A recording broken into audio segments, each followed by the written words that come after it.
Mais rappelons-nous, un fleuve peut être détourné, mais il finit toujours par retrouver son lit. Au Burkina Faso, Sankara marchait si vite que le néocolonialisme trébuchait pour le suivre. Quand il brûla le dossier de la dette, la flamme éclaira toute l'Afrique. Le panafricanisme est un fait qui ne s'éteint pas. Il voulait nous vendre, nous coller, nous faire taire, mais nous sommes l'encre qui dévore des traités. Nous sommes le tambour qui couvre le coup des canons.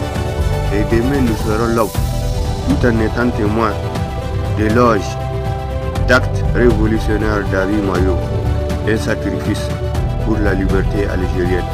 Un héros oublié en Algérie, un traître dans la bouche d'un pays dit des droits de l'homme.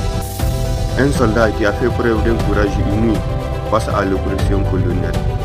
Harry Mayo, un soldat qui a osé défier l'empire colonial français en détournant un camion d'armes pour les offrir aux maquisards algériens.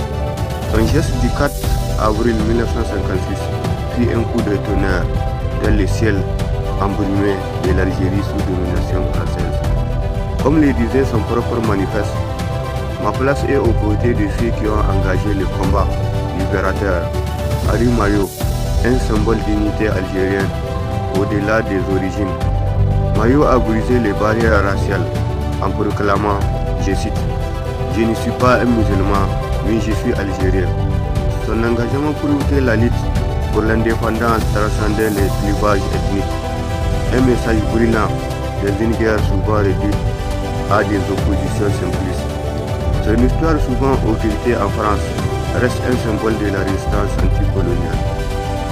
Comme l'écrit Serge Castel dans Les Maquis Rouges, son geste était un acte de foi dans l'Algérie future.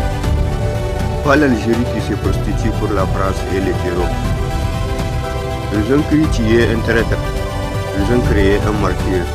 Son sang a coulé dans la terre algérienne, et cette terre un jour a fleuri libre, avant de courir à petit feu par des accords coloniaux.